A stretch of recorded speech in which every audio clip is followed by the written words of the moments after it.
coming on what's a nice afternoon actually, coming to hear a little bit more hopefully about the October Gallery.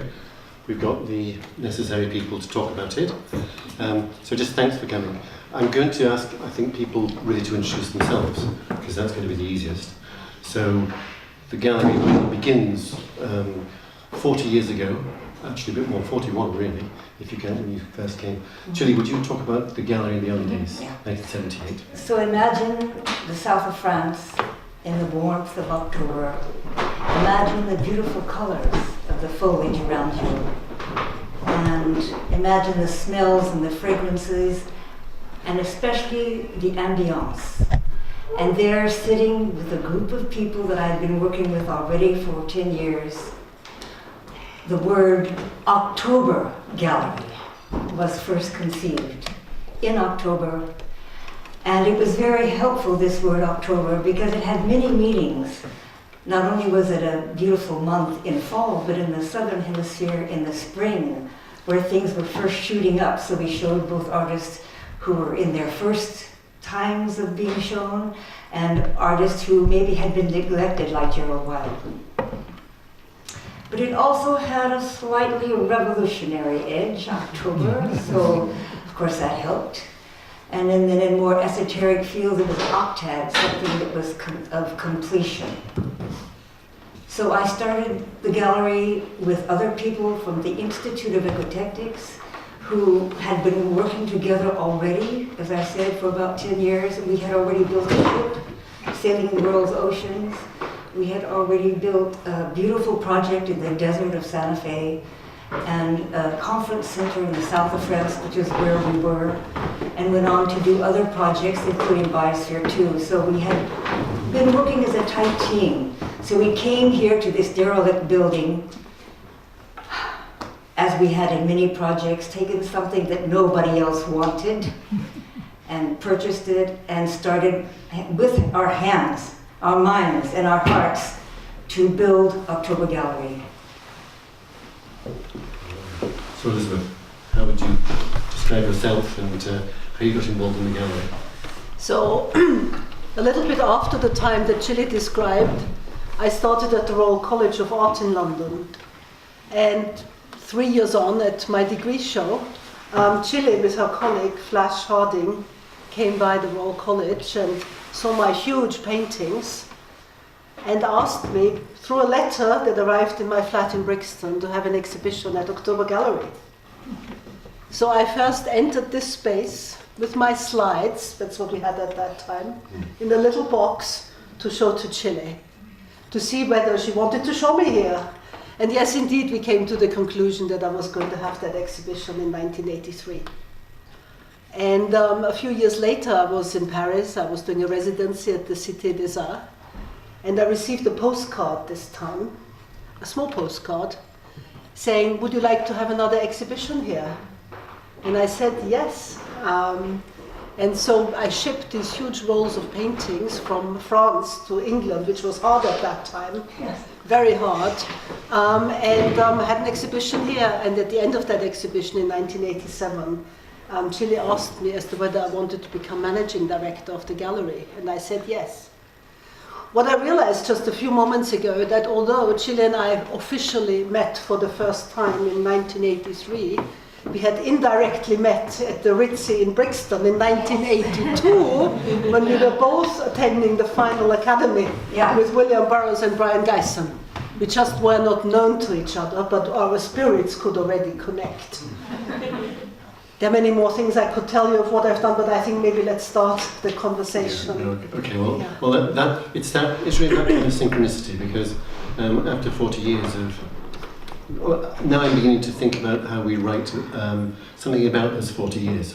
I'm being deep in the archives, looking at things. And really, synchronicity is the only way you can really describe so much of what goes on.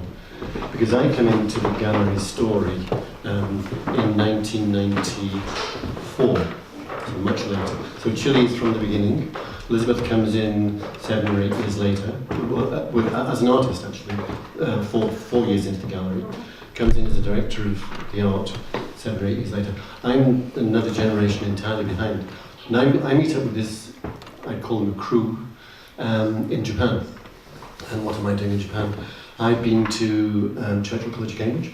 I went to study medicine originally, realised that wasn't really what I was going to do, and switched to English. And then I became interested in languages. Spent some time in Africa, in West Africa, the Sahel region, for a couple of years, and then went to Japan. And it was there that first of all, so having done medicine originally, I was neither really a scientist nor an artist. I was a bit of both, and there weren't too many things you could study if you were doing both of those things. I didn't like that division into the two worlds. That either you're either one or you're the other. You can't be both. You should be scientific or you should be artistic. And I thought I was both, so I couldn't quite work out what I wanted to do. I ended up in Japan, and I knew about this thing called Biosphere 2. And then, because of somebody there, I was an interpreter at a big conference for an American scientist called John Lilly. I don't know if any of you know his work. Dolphins, cetacean, intelligence, extraterrestrial intelligence, all those kinds of things. He was originally a neurospecialist, and he had these friends who were coming. He was coming to Japan to do a big conference there. I was going to interpret for him, and he had an old friend coming that was John Allen, who was the guy who invented the biosphere. And since I had a house for John asked me, "Can you take my friends as well from the biosphere?" Sure, the more the merrier. Great, we'll have a party in Kyoto, I thought. So they arrived in Japan, in Kyoto, in 1994.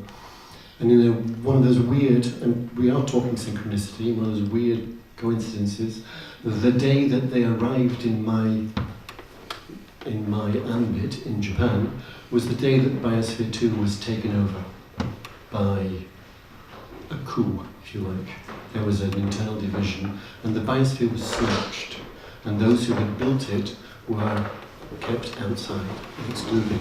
And that was the end of the biosphere as a real ongoing project.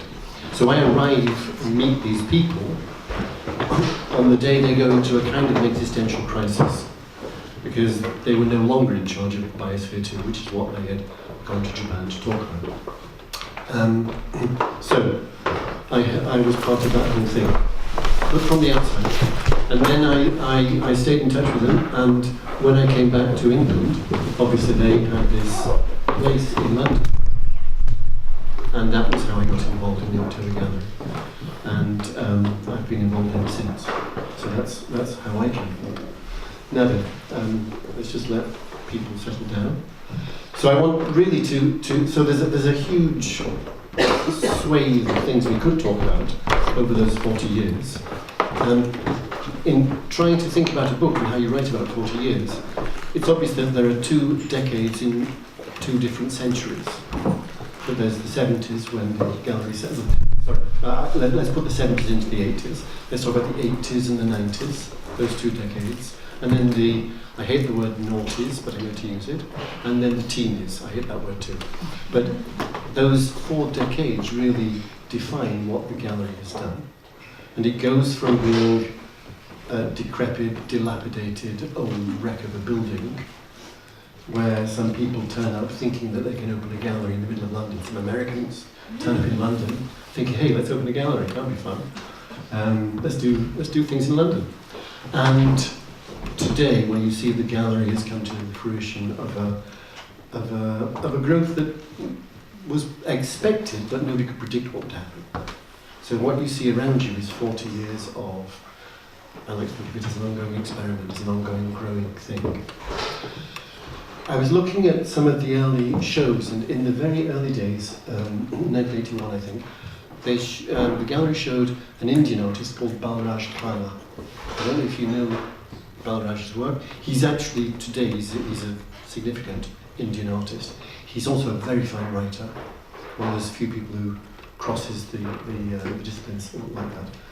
But Balraj has a show here, maybe it's 82, and I was listening to a talk he gave at one stage, and he says that he comes to London, and he came many years earlier, but he says that in 82 I had a show at the American-owned October Gallery.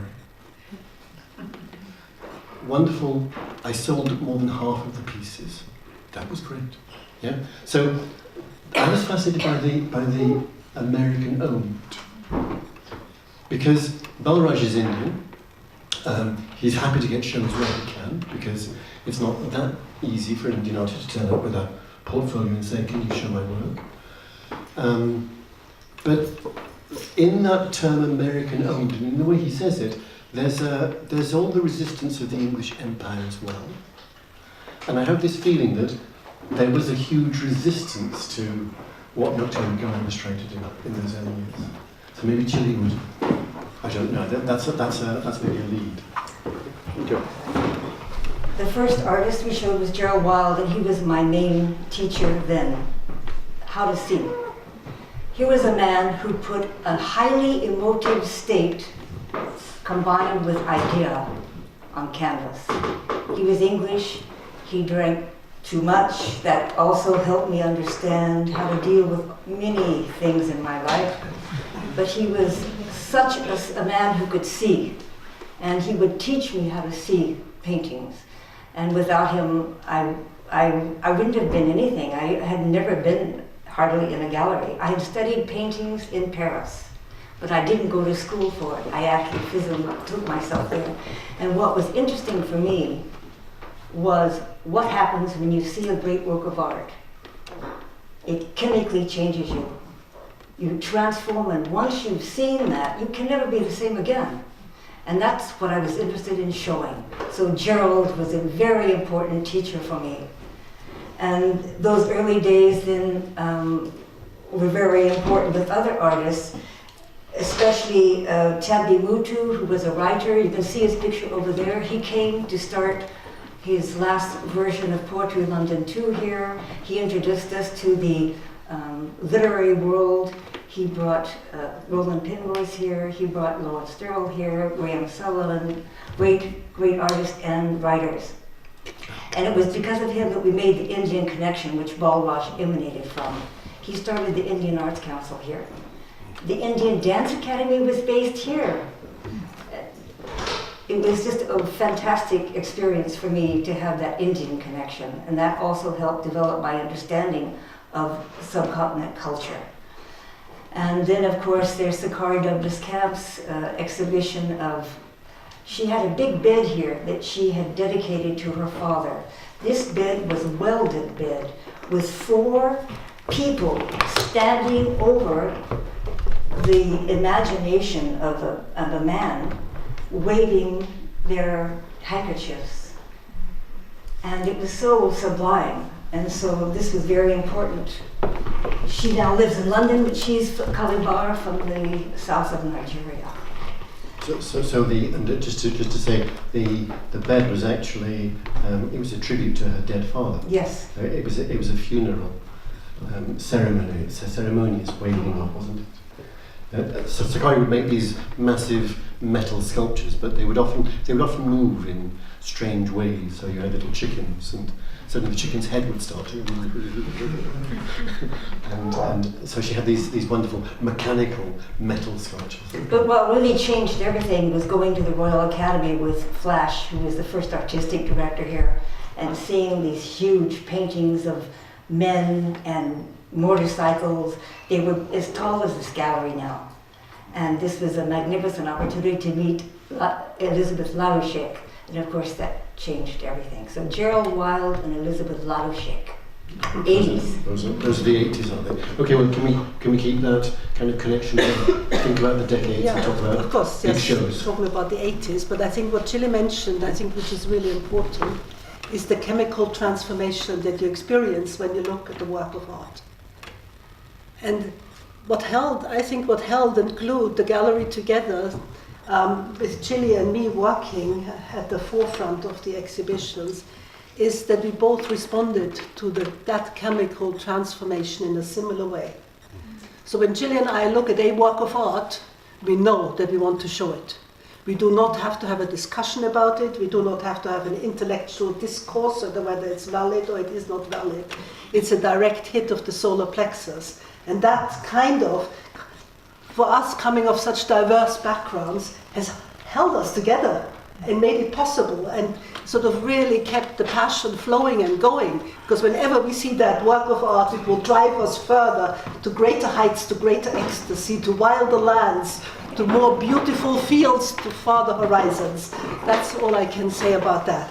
So, going back to the more ordinary 80s, I think what the gallery had done at that time, it had already pulled to its heart a lot of the important artists in its current roster. People that Chile has already mentioned, Gerald Wilde, but also Brian Gyson, William Burroughs, Arpa Nakawa, Aubrey Williams, all hugely important, were part of this whole exercise. The first task I had here was to write a press release of Aubrey Williams. And I still remember writing that, and I will never forget the Carib, the Arawak, and the Warao. That was Amerindian tribes that Aubrey Williams had been influenced by. The one highlight, although there were many highlights of that decade I can report, is the encounter with Kenji Yoshida. So at that time I continued my art. I had a studio upstairs and I was painting half the day and running the gallery the other half. And I was sitting upstairs, probably on my bed, I imagine, and I was looking at the magazine and I was flicking through it and I saw this beautiful painting. And it was a painting by Kenji Yoshida, a Japanese artist. And I looked at it and I said, oh my God, we have to find this artist. So we went to find him. He was hard to find. You did not have internet. You did not know how to connect to him. Our front desk assistant at that time ventured out into Paris, and we had somehow found out his address, and she was trying to connect to him. He was very far up and she was very far down. And she was saying, please, please let me into your studio. And he was reluctant. He didn't want to show his galleries. He didn't really want to have anything to do with the gallery world. But somehow she made that connection. And then we entered his realm. He had 6,000 canvases, some of them very small and some of them huge, in silver and gold, as you see in the back here, in his studio. And he had left Japan in the 50s and in the 60s. 64. And I don't want to go too far into the story, but after he had not had to fly his mission as a kamikaze pilot. Yeah, he was kamikaze pilot. So after that, he devoted all his work to life. Every single work of his is called La Vie. Every day he started with meditation and prayer, and then created another step in his magnificent oeuvre. So for me, that was a hugely important find in the 80s. Yoshida is fascinating. Yoshida is almost unknown in Japan because he was like all that generation who lived through the war, but particularly the kamikaze who survived. They were completely shunned after the war because why did you survive was a question that nobody would ask them, of course. But then they just weren't recognised. So it took him a long time to actually leave. And he left and he went to Paris. Why did he go to Paris? Because Paris was the centre of the art world for the Japanese. They were thinking of the old La Belle Epoque and that kind of Paris. So Yoshida went to Paris to be an artist, but he closed himself up in his little garret in Paris. He was living an intellectual fantasy of artist in some strange way, but he was a fascinating and wonderful artist. And he was as Japanese as you could be whilst not being in Japan and whilst being rejected by Japan. It's a stunning, and this is really, I think, why the thing that the gallery has always tried to show is this: you can be both Japanese and not Japanese. You can be.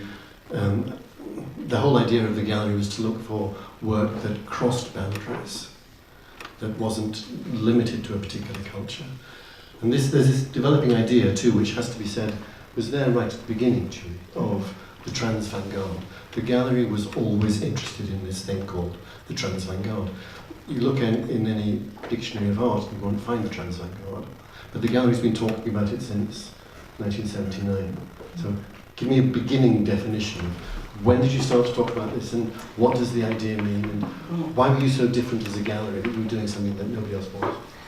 John Allen, one of the co-founders and trustees currently of October Gallery, he's now in his 90th year, coined the word Transvangarde. And he meant it to indicate a new sensitivity to those artists who were avant-garde but coming from around the world and going further than their own cultures and maybe reaching out to other cultures to find out what they could organize in their own life and work. So Johnny coined that word. It also meant by it that these new forms which you see right there, a new form which you have never seen anybody make a portrait with nails like that. It changes your perception forever. It will completely open up something new in your life. And that's what he meant by Transvangarde. So when you arrive, Elizabeth, you hear about this thing, the Transvangarde, you have your own kind of art. You have a gallery that you are programming a whole series of events and art shows and so on around. How do you take that and run with the idea? You know, I ran less with the theory than with the actuality of the artists. We were very much focusing on the individual, I think, in the 80s. That was the driving force, so we usually had solo exhibitions. So my interest really focused around the works of the artists and how they had come to make those works. I gradually, introduced myself to the idea of the Transvangarde, but in a very organic mode. I did not come in and say, oh, Transvangarde, I'm going to follow that principle now. But the Transvangarde eventually enveloped me and became part of me, part of my thinking, part of the choice, etc. That's what I would say. Yeah. Well, because I've made a list of 40 years of exhibitions, and as Elizabeth, as you say, you're quite right, most of those very early exhibitions were solo exhibitions. There were a few group exhibitions, or pairs perhaps, but most of them were solo exhibitions. A lot originally here in England, Wales, Scots, people that might have been heard of, people that have become more important later. But in the second decade, the 90s, the galleries begins to start to do something which again is quite different. They start to produce these large group shows that I begin to call them regional shows. So they'd be shows from, there's Chile, you help me. Tell me about the region, because you were involved in this. So the first show that we did, which was really from a certain culture, was from Tibet. And that was in 1991. And this show, I had been, for part of my time in the late 80s, managing a cattle station in Australia because the manager there had to be at Biosphere too.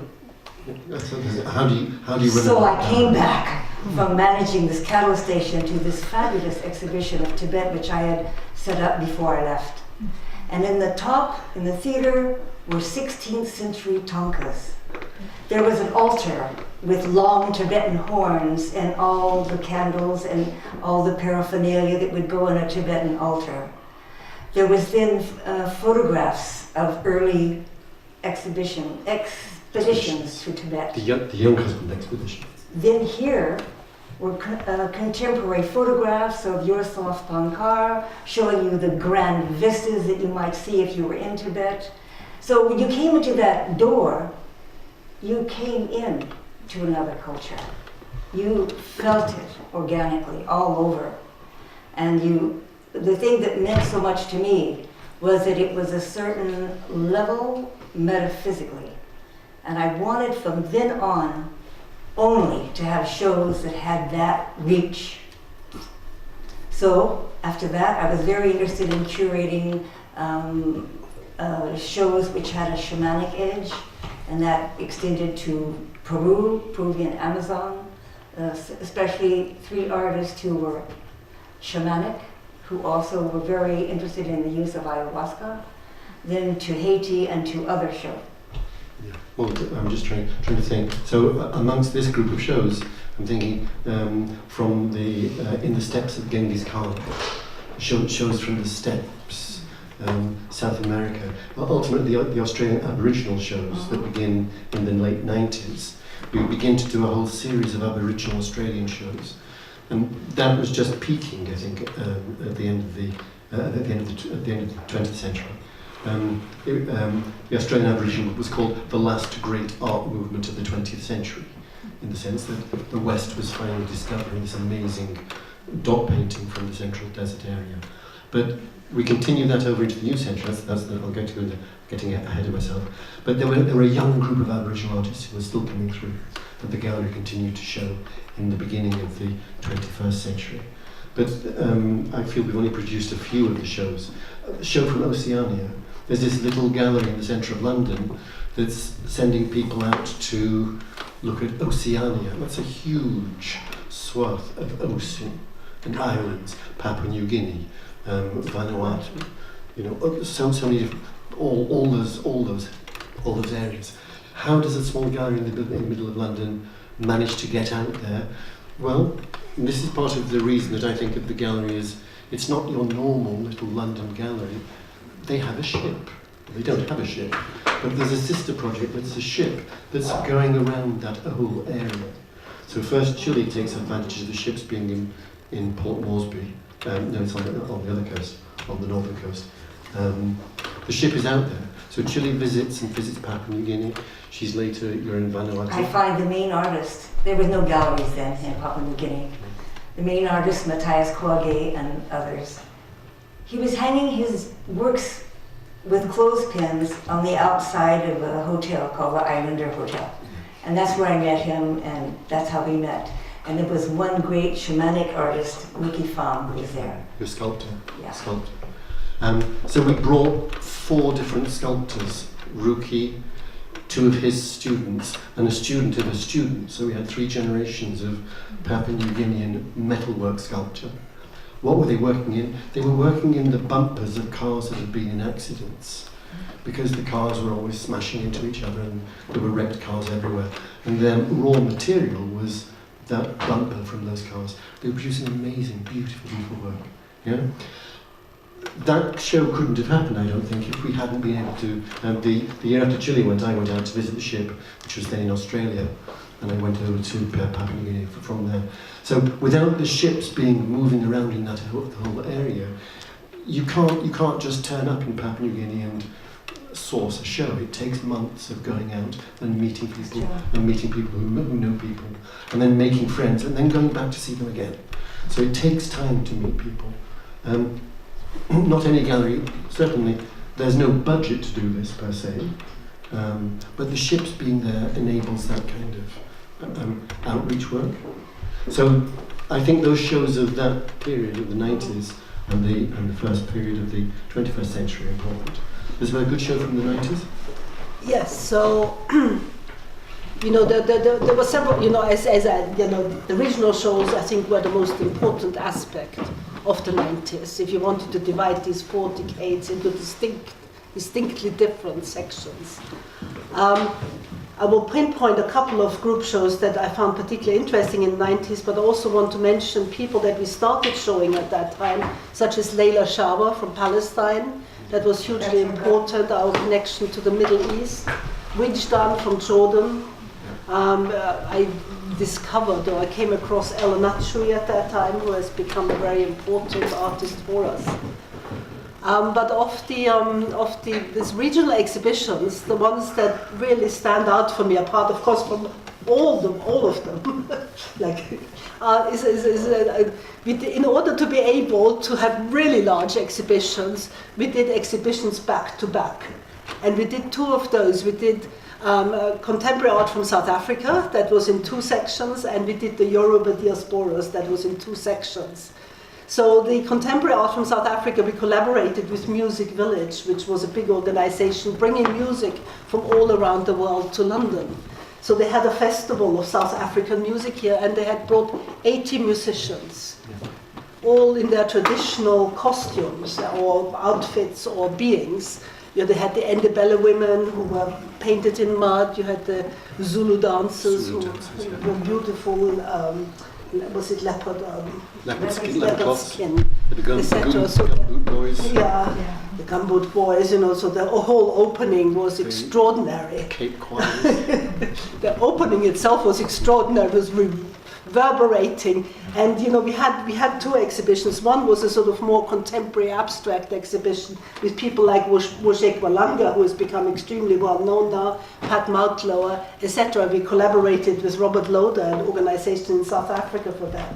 The second part of the exhibition had a slightly more popular element, or maybe more figurative element. It had people like Willie Bester, Jackson Lungwani, etc. in it. Now, Willie Bester, we managed to bring this huge bull, a metal bull, into the gallery. I guess we had to push it from the entrance somehow into that space, and it was a bull that had a transfusion on it. So when the musicians at the opening, I'm not quite sure which group, the group that related to his heritage, came and saw it and knew it was Willie Bester, they started a dance around it. And they later led him to the grave of his grandfather, I think, which was just such an extraordinary event here. So this was happening in the opening. And then, of course, when you had lunch in the cafe, it was filled with the most extraordinary people. So I think that will be forever in my mind. And then, of course, we did Yoruba Diasporas, which had equally powerful artists in it, Twins 77, Emmanuel Taiwo Chegete, etc. These exhibitions were also the beginnings of our collaborations, because we collaborated with SOAS, the School of Oriental and African Studies, Elspeth Court here representing it. That was John Picton. I know, but you're representing the school. Yes. Yeah. John Picton, unfortunately, is not here, neither is Sajid Ritzvi. We had a conference on South African art and a conference on the Yoruba diasporas, each of them one day long, coordinated by John Picton and I think documented by Sajid Ritzvi. So that was an important moment, apart from, of course, many others. I'd like just to keep moving because we're now, let's move to the 21st century. So this is the gallery is established. It's done a huge amount of performances, basically to not to pay the rent, but just to keep the gallery up and running. It started to do these internationally adventurous group shows from areas around the planet. The beginning of the 21st century, I think, I was going to start with you on this That's one. fine. Because you make a big distinction between the last decade of the old century and the new one of this, because of one thing, or two things. Go on. The internet. Well, the internet, of course, made a huge difference to everybody, I would imagine. You know, I remember getting my first email account, and I think you showed me how to use a mouse. I had no idea what I was rasping at that. She was frightened of mine. In any case, so yes, that made a huge difference because, of course, you could, over time, suddenly connect to everyone in the world and the artists could connect to you, which previously was done in the form of a letter. I must say, in retrospect, now working with the archives, I do prefer the 90s because we actually do have letters that we can read and where we know what happened, whereas the digital versions of all the emails, they somehow seem to have disappeared into the ether. Of the first decade of the 21st century. But what we showed artists, we discovered artists like Govinda Sahasad and artists like Neno Okore in that. But for me, one of the most important encounters was with Romuald Hazume, who is here with us. I worked with him on a wide range of projects, and I wanted to really highlight one particular project that was so important for me, and that was the exhibition of La Bouche du Roi. Jessie had gone and visited Benin and had heard and seen or heard of La Bouche du Roi. Romuald told me about it, and he then told me that story. And I was so fascinated about, it was based on a slave ship, so it had 304 masks. And the sound was made of people in a room that called each other's name in different African languages, that they had been locked into that room for a whole day. They'd become really claustrophobic.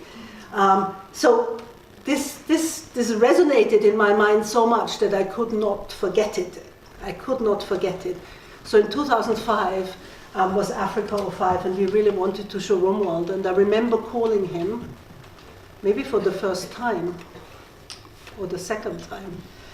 And we called him and said, Romuald, we really want to show your work at October Gallery. And Romuald was extremely positive to this idea, but he did tell me that La Bouche du Roi, first of all, it was touring, and secondly, it was far too large for the gallery. So we decided to show something else.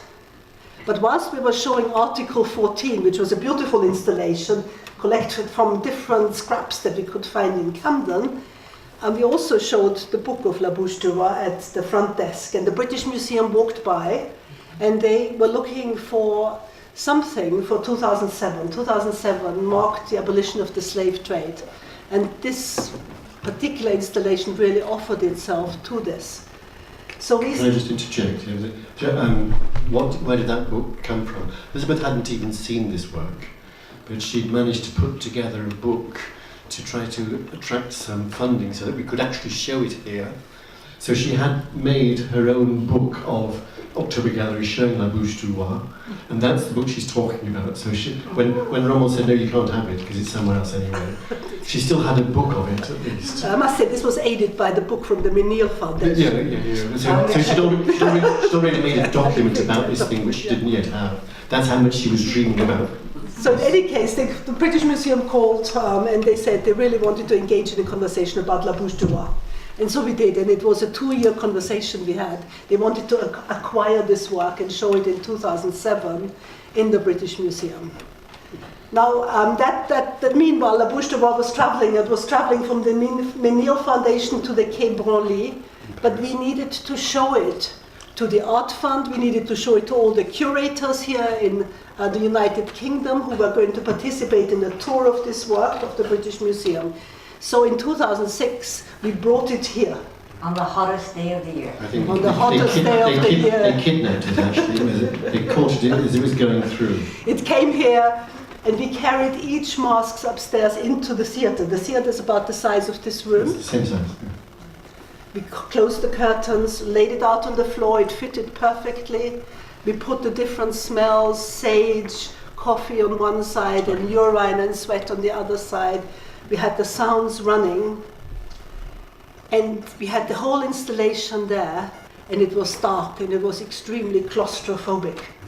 Perfect ambiance. Yeah, for art curators. We invited 50 curators to come upstairs, and all the curators were sweating and engaging with La Bouche du Roi They could upstairs. experience it.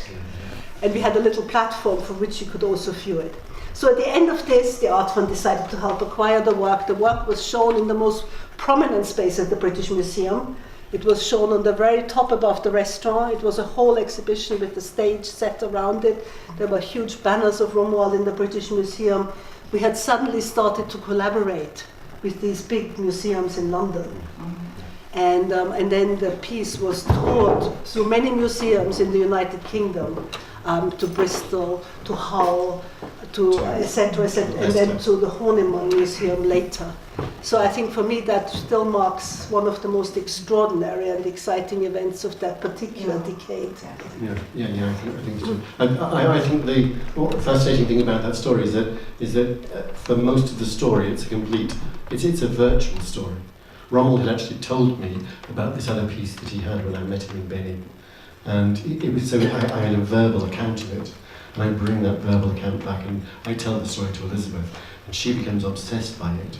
And she doesn't talk about La Bouche du Roi. Just when I calm her down, I tell her the story. Tell me that story about La Bouche du Roi. Yes, there was all these things.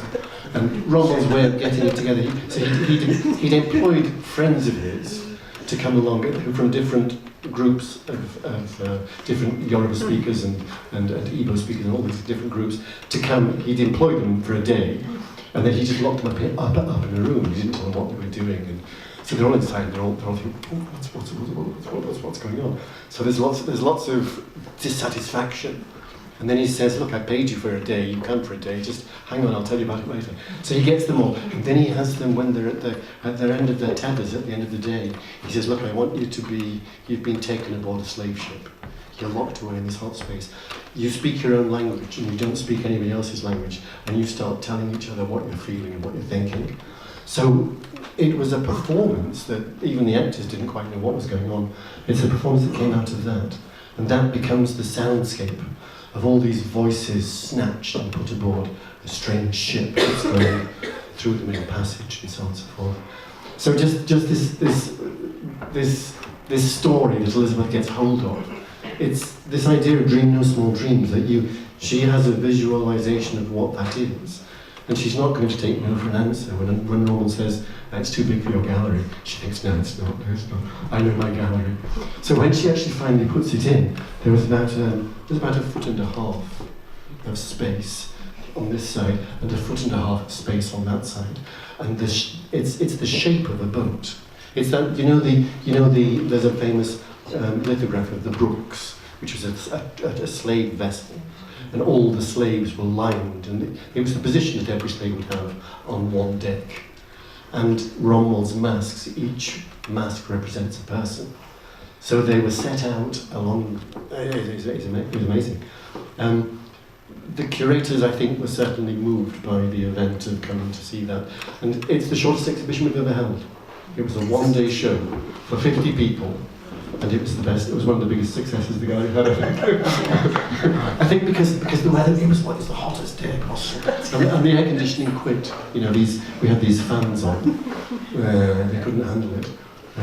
So that was not a small dream that you dreamt, and it came true. Yeah. Moving along, Chile, what would you say was in the first decade? Noughties. And the noughties. Let's go for the noughties. Your favourite show in the noughties? Yes. Well, one of the most important shows was the show Rashid Korechi, because that led to many other things. Rashid was from Algeria, living in Paris, and he was doing these beautiful, his own calligraphy with words and design. There's two of his works on the other side of this wall. They're about this size. Why that was so important was, first, he introduced us to the culture of Algeria, and both Jesse and I went with him down to Temasin, which is on the border of the Sahara, and we found a wonderful reception. But also we found that all the wastewater was running out into the desert. Just the wastewater. And what a waste of water when you're in the desert, to see it running out again into the desert. So we worked with Rashid to propose a wastewater garden. At that time, but that was a specialty of the Institute of Ecotechnics, who had originally helped set this gallery up. And the people who were in the biosphere had to recycle everything. So we became quite good at recycling water. So we set up an experiment in Temasin of this wastewater garden, and what that is you use a certain gravel, run the wastewater along that gravel, and in that gravel you plant plants that like shit. And there are many. And they thrive so beautifully. And so we created this beautiful garden in the shape of a crescent, which has been beautiful for aesthetic reasons and Islamic culture, and made that beautiful garden in Temasin. That was all due to Rashid Korechi, who was interested not only in painting his own works, but also very interested in the bigger picture, and that is biospherics, and that is how he has now a beautiful, beautiful project in Algeria where he's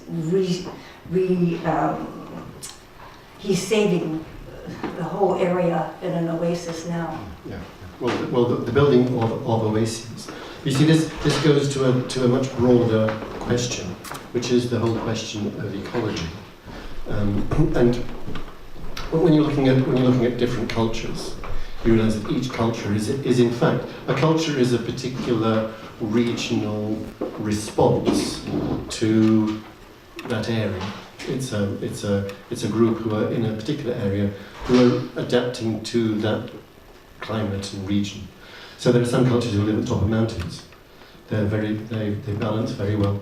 When they dance in circles and spins because they know all about centre of gravity and those kinds of things. They run up and down mountains. There are people who live down by the sea. They don't dance in the same way. There are people who live on boats. There are all these different cultures, and each is a regional adaptation. So your culture, in a sense, says something about who you are and where you come from. But each culture is adapting to a particular area. They're very good at different things. People in the desert shouldn't be wasting water the reason they're wasting water, as Chile described it, is because they're growing date palms and they're irrigating the date palms. But what happens is the salt starts to rise up and kill off your date palms. So you have to overwater it to keep the salt down. So you're wetting the sand so that the salt doesn't come back up again. So they're overwatering. Yeah? But what do you do with that wastewater? You can't do anything with it, so you just take it off into the desert and dump it. Well, the idea of, well, how do you help that culture? There's a technological answer to that one, and we used in the biosphere a wastewater recycling system. So you take that water and you use it again, and you take that water and you use it again. You don't waste anything. Because the Algerians immediately thought, what a great idea. And they have an artist who's telling them, these people can help us to save our water and to recycle it. We get more dates and better usage of your water. They love that. You see, the artists, in some sense, are all involved in the way these cultures are surviving. I think of the artists often as the antennas. They're the people who are seeing the next, what's happening in the future. An artist is looking ahead and looking at things. So art and ecology, we've been talking about those as sister subjects since the 70s. It's just now beginning to strike the Western academic world that these two might not be totally unrelated concerns. That ecology and maybe we're beginning to realise that maybe we should become a little bit ecological. Well, it's late in the day. It's late in the day. I'm just thinking that many of the artists that we're working with, artists like Ruki Farm in Papua New Guinea and so on, you don't have to explain ecology to them. You don't have to explain the importance of you don't have to explain to Ellen Atsui the importance of recycling stuff. He's coming from a culture where nothing is wasted. This is not about how many bottles of rum are drunk in Nigeria. This is about what do you do when somebody's put a sack of aluminium trash in your bush and it's going to stay there because nobody can do anything with it. You recycle the bottles because it's in Africa, but you're not recycling the aluminium because you don't have an aluminium recycling plant. Well, try turning it into something that has a value again. Keep that value going back through the system. Elizabeth. Where are we? Yes, I'm going to now move to this decade that we are in. She's moving. I don't have to call it the teens, I can call it the good, second good. decade of the 21st century. So at that time we started moving the gallery outwards. We started moving the gallery to art fairs to visit different regions of the world with our smaller exhibitions in art fair booths. We went to New York, to Cape Town, to Abu Dhabi, to Dubai, etc. So we put ourselves out there. I want to talk about one particular project, but I don't want to forget to mention Rashid Qureshi, who was very important. In 2011, we took out his huge Path of Roses to Abu Dhabi, where we presented it. It consisted of hundreds of pieces, and it was eventually sold to the Guggenheim in Abu Dhabi. So that was a huge project that was accompanied by an enormous book, a stone of a book. And then one other project that was really significant to me, which took place less further away, but still outside the gallery, was to show Ellen Atsui at the facade of the Royal Academy. So that happened in 2013. Now, Ellen Atsui, came to us in the early 90s, but has become a very important part of the gallery. So 2 years before the project in 2013, I was contacted by the Royal Academy. What about hanging a work by Ellen Atsui on the facade? They thought it would be easy. They thought they could just hang it from the balustrade, that it would just hang there like in the Palazzo Fortuny in Venice, and it would be nothing at all. Well, it turned into the biggest project of all, because we had to hang this work onto a Grade 2 listed building. Nothing could touch the building. The ground of the work was a glass balcony that could not have any weight on it. Everything seemed to be working against it. Nonetheless, we had to do it. There was no question about it. And after about a year and a half, we had devised a plan as to how to hang the work. Now, other things, of course, were in our way. El Anachi had to finish the work in Nuzuka, where he had his studio, which was in the southeastern part of Nigeria. So the weather started to be against us. It was April. El called me, he said the rains had come early. And every time he finished a piece, it started raining and it was completely wet and he could not pack it to put it in the crate. We had announced the exhibition, so we had to do it. So I was praying to the gods of rain, please let that rain stop and put this thing into the crates. So we finally got the crates to the airport. But something had happened that the scanning machines had broken down and they couldn't scan the big crates through whatever they needed to do. We had a fantastic shipper who worked with me all through Easter. This, of course, happened during the Easter holidays, day and night. Whilst I was sleeping, every time waking up, seeing where had that shipment gone, where was it? Is it going to come? It had to come. It had to for sure come here. They managed to scan those things with another airline, and it flew, I think, via another port in Europe and came to London. We had to mount it in 2 days, because that's the only time that it could be done. And we had 2 cherry pickers that would do it. The first cherry, we had done long-term planning, but of course the first thing that one cherry picker did, it broke down. Yeah. So we mounted it with the other cherry picker, but it was magnificent. When you actually walked into that courtyard of the Royal Academy and saw the first 2 pieces up, it was just so beautiful, because you finally realized, that thing, that achievement was going to be true. And the interesting thing is the part of the work had a palette-like piece in it that looked like a huge, like the Australian continent, like a map of Australia. or a palette. And in front of it you had Sir Joshua Reynolds with his brush and palette standing, and it was suddenly as if he had conquered another palette. So we hung it, and it was there, and it did not fall off. The winds did not blow it off. It had hardly any damage on it. But on the day we took it down, it poured with rain. I have never seen any rain like this. It poured. So we had to take it down and we had to dry it in the Royal Academy to even be able to put it back into the crates. So water and metal were the 2 significant moments in this exercise. But what I also wanted to say about this decade is we have gathered, or we have come to us many artists that are in the exhibition and that are now very important to us. We have the beautiful work by Sylvie Franquet hanging there. Sylvie is here, the work is there. She had an inspired exhibition here 2 or 3 years ago, and she now has an exhibition at the Harley Gallery, which is a must-see. So please check it out. Juki Kwon came to us from Korea. She created this beautiful work specially for this exhibition. She cuts the lines of text. That all of these are cut individual pages of a book hanging together. One piece is 1 page. So you could read it if you could reassemble it. What's the book? It makes the book, we know the book, but it's very hard to read. Okay, so we also came to us was Chan Wei. You see his huge red painting that was a determining factor in this exhibition in the other room. He's from China, so we worked with artists from China throughout this time. Alexei Peskin, with his works on nails, we started working with him about 3 years ago. Eddie Kamwanga, we started working with him about, again, 2 or 3 years ago, and his work is, very well regarded now. And then Lisa Vandy, whose hull you see there. Here. There. Oh, yes, Lisa is there, the hull is there.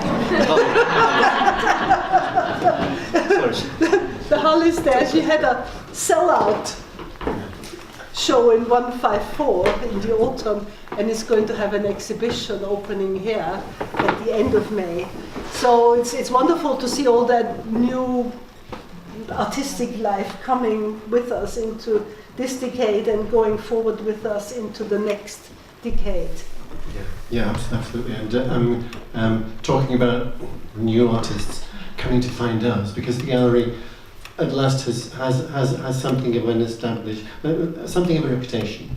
And I'm kind of reminded about those early years when the gallery was seen very much as an interloper, as this American-owned thing that dropped into the middle of London, and kind of what were they doing? They weren't sufficiently British. That was obvious.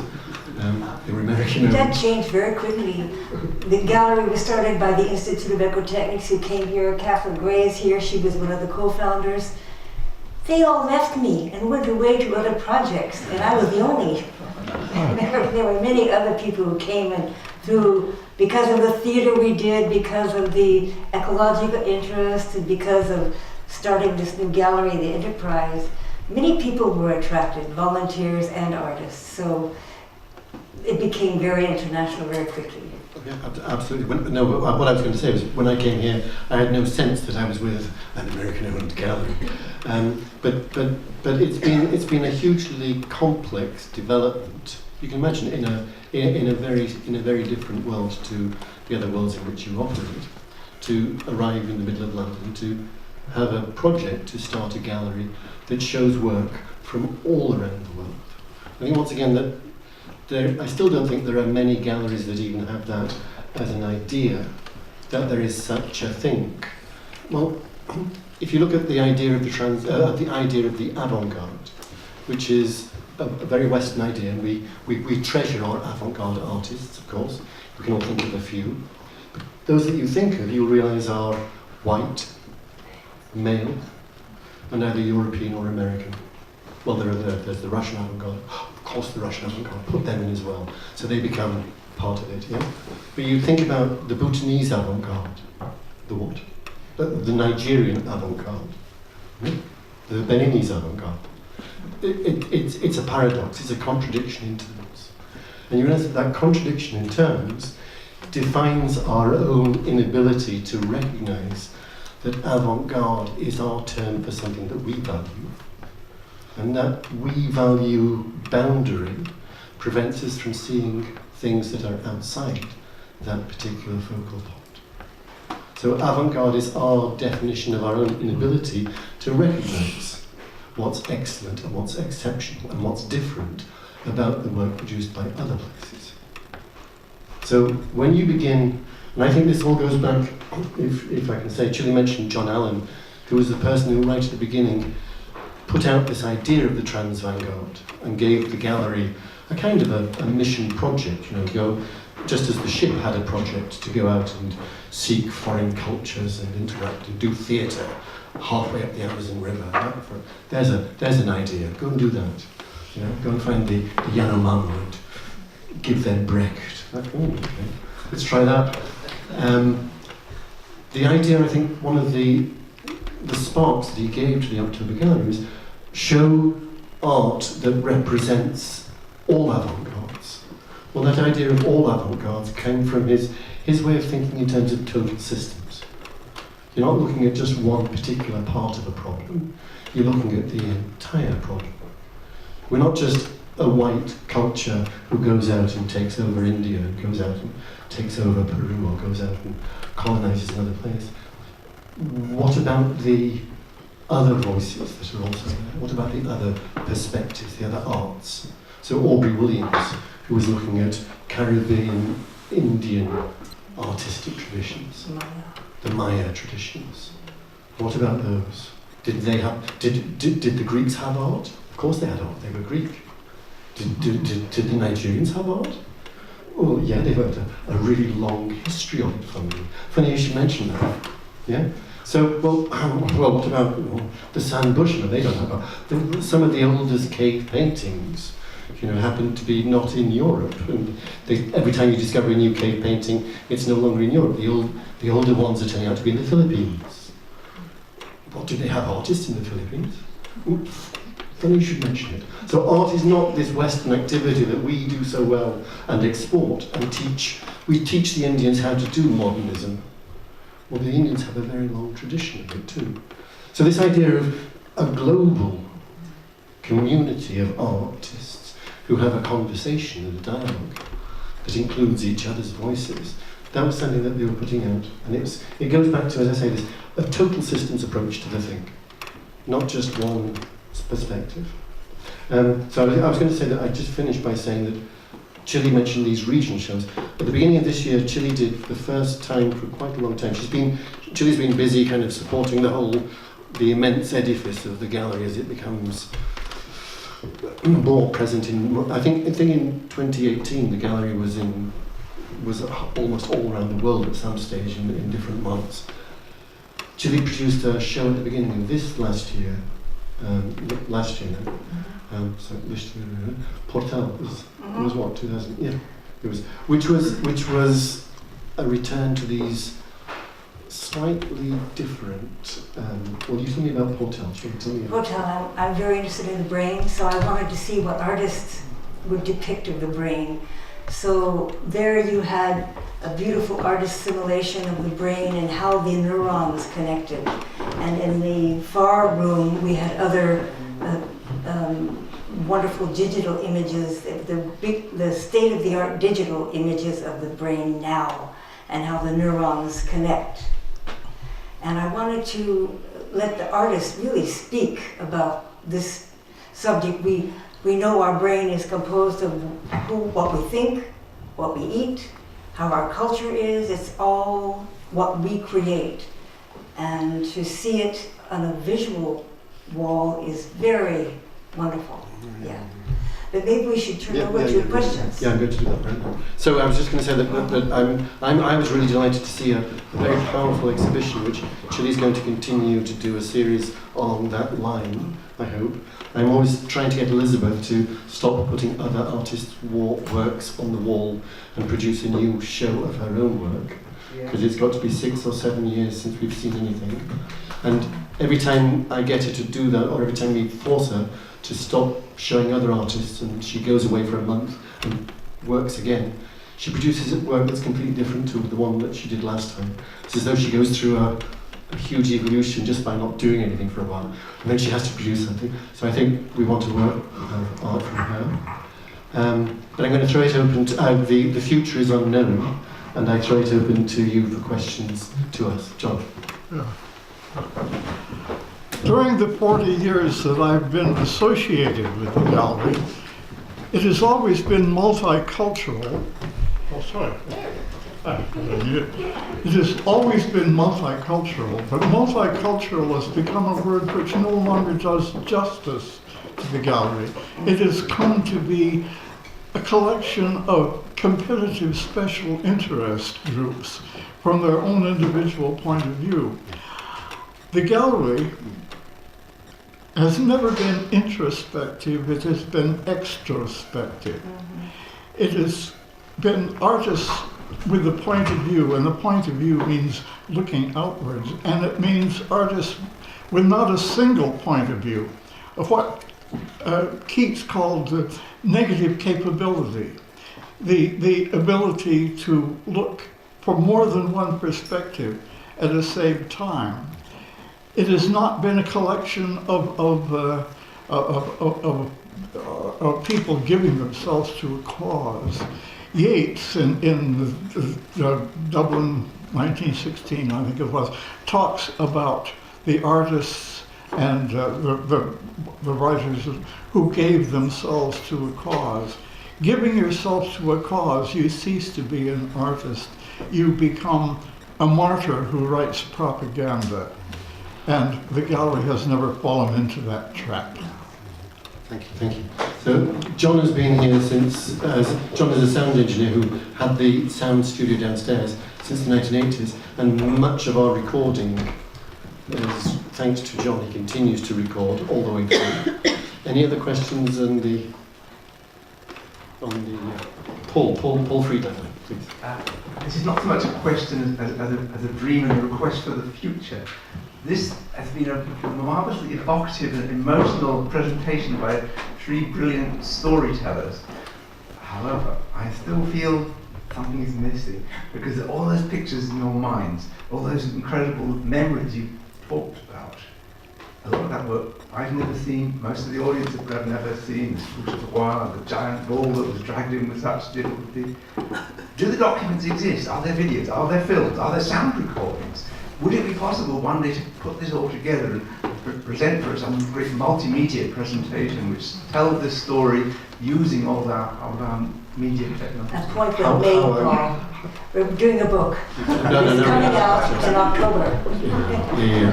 This Paul Friedlander is a wonderful artist in his own right. Those of you who are here on the opening night, you've seen this wonderful light sculpture that Paul did. A point very dear to my own heart. Paul, thank you for that one. The gallery has some That's old Paul, archives. right now. There he is, the wizard. Yeah. The gallery has archives. The archives are what we are I'm trawling through them now. They're huge. There's a huge amount of data, old photographs and so on, most of them not very good. If anybody here remembers and has photographs from the early gallery days, please bring them. We'd love to copy them and copy them into... I want to make a proper digital archive. And that's my project for this year, is to actually have a proper digital archive. But as Elizabeth suggested, there's a sense in which the digital world itself is much more fragile and friable than we all expected it to be.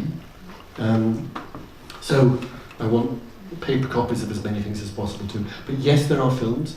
John Whiting has made many recordings and many films, and some of them we've made 3 iPads that show at least some of that stuff. Yes. A glimpse. Now, so in order to have what you are talking about, we need a machine that will take terabytes of data and be able to produce images of the bull on demand and images of such and such a dance on demand. I'd love to be able to work on that, and I intend to move forward. Thanks for the question, Paul.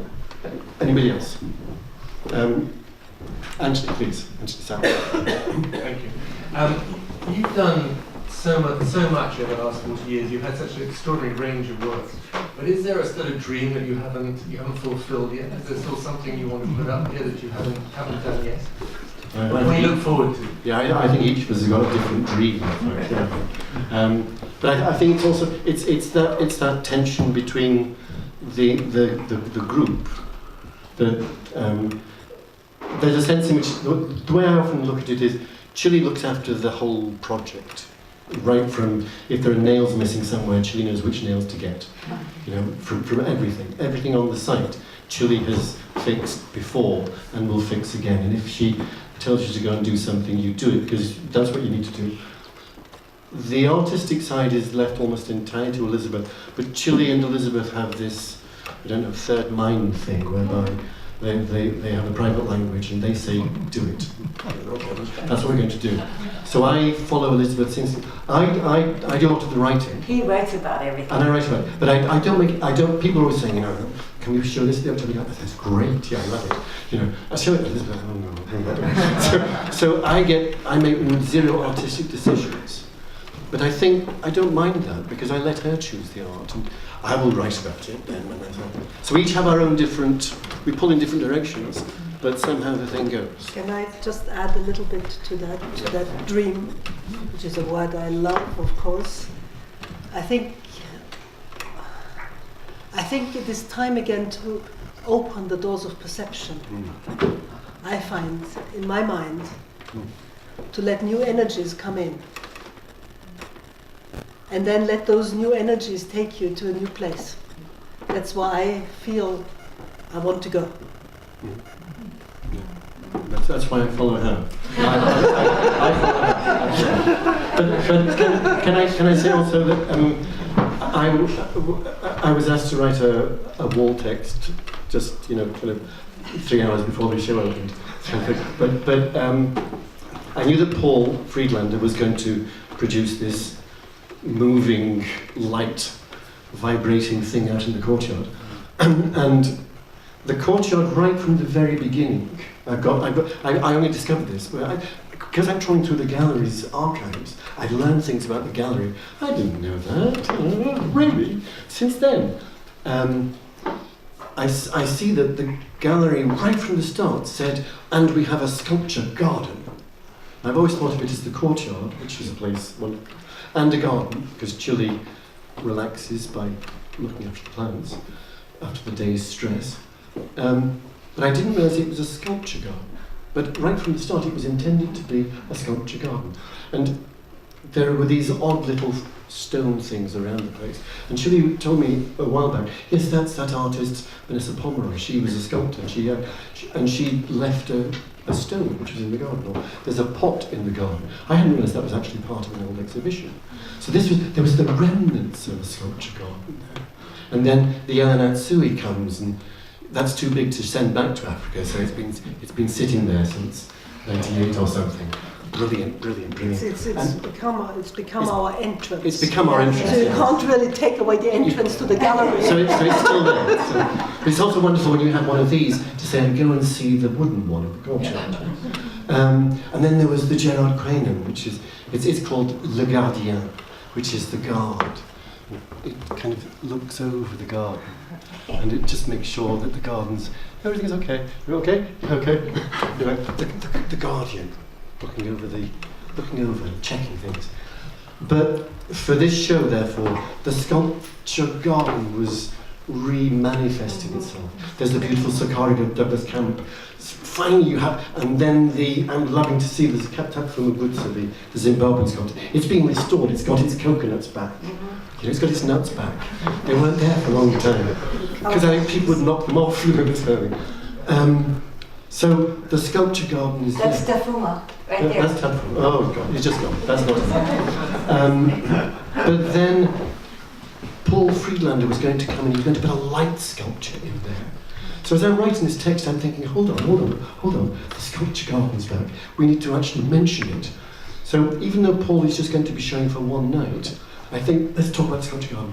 But to balance this modern technological, brilliant light, pizzazz energy thing, there's also this sounding stone thing in the garden, which is there, which is Brian Barrett, which is an old sounding stone. And do you know what note it sounds at? I'll let you tell us. 11 seconds per second. Well, I only discovered this on the opening the other night. It's A flat minor. Yeah. Oh, it's A flat minor. What she means is 11 cycles per second. Because why is it important? It sounds at that frequency because it's a frequency that affects the brain. And when you're in a community and you're all humming that note in a chamber, then the chamber starts to resonate and the brain starts to go quiet and get into another state. And the ancient peoples appear to have known that. So I say to Paul, so I write them both in, there's an ancient stone sculpture, and on that night there'll be the latest technological wizardry of light sculpture. And I say to Paul, look, you've got these two wonderful things right next to each other. And do you know what he says to me? He says, yes, and they're both waves. Now that's a scientist. And that's an artist. He saw immediately what I was talking about, but he had a scientific explanation as to why the ancient and the modern were the same thing. Thank you, Paul. Thank you for that, Scotch. What a wonderful, that really did kick the high-octane fizz of what I think the gallery is actually about is total, spontaneous, artistic combustion. 40 years.